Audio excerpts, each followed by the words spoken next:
Pakistan stock exchange में जबरदस्त तेजी के नतीजे में एक नया संग मील उबूर हो गया। नए माली साल 2025-26 के पहले ही दिन 1 जुलाई को बाजार हसीस में कारोबार का आगाज शानदार तेजी के साथ हुआ, जिसके नतीजे में मार्केट में तेजी का रुझान गालिब आया और इंडेक्स नई बुलंद तरीन सतह को छू गया। मंगल के रोज PSX में कारोबार के आगाज पर 775 पॉइंट्स की तेजी रिकॉर्ड हुई, जिससे KSE 100 इंडेक्स बढ़कर 1,26,384 पॉइंट्स की नई बुलंद तरीन सतह पर पहुंच गया। बाद में सरमायाकारों के एतमाद की वजह से हसीस की खरीदो फरोख्त में तेजी का रुझान जारी रहा और मजमूई तौर पर इंडेक्स में 2,404 पॉइंट्स का बड़ा इजाफा होने से इंडेक्स 1,28,031 पॉइंट्स की नई बुलंद तरीन सतह पर पहुंच गया। चीन की जानिब से पाकिस्तान के लिए 3 अरब 40 करोड़ डॉलर का कर्ज रोल ओवर किए जाने से गुज़िश्ता माली साल इख्तिताम तक IMF की शराइत के मुताबिक ज़र मुबादला के सरकारी ज़खायर 14 अरब डॉलर तक पहुँचने और अमरीका के साथ मुतवक्के तिजारती मुआहिदों के बाइस पाकिस्तान स्टॉक एक्सचेंज में पीर को भी तेजी का रुझान बरकरार रहा था। कारोबारी हफ्ते के पहले दिन यानी गुज़िश्ता रोज यानी पीर को तेजी के रुझान के सबब मुल्क की तारीख में पहली बार इंडेक्स की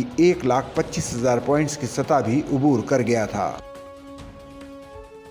सच्चल न्यूज़ नेटवर्क की वीडियोस में खुश आमदेद। नाजरीन, वीडियो से मुतालिक अपनी कीमती राय का इजहार कमेंट बॉक्स में ज़रूर करें और चैनल को सब्सक्राइब करें।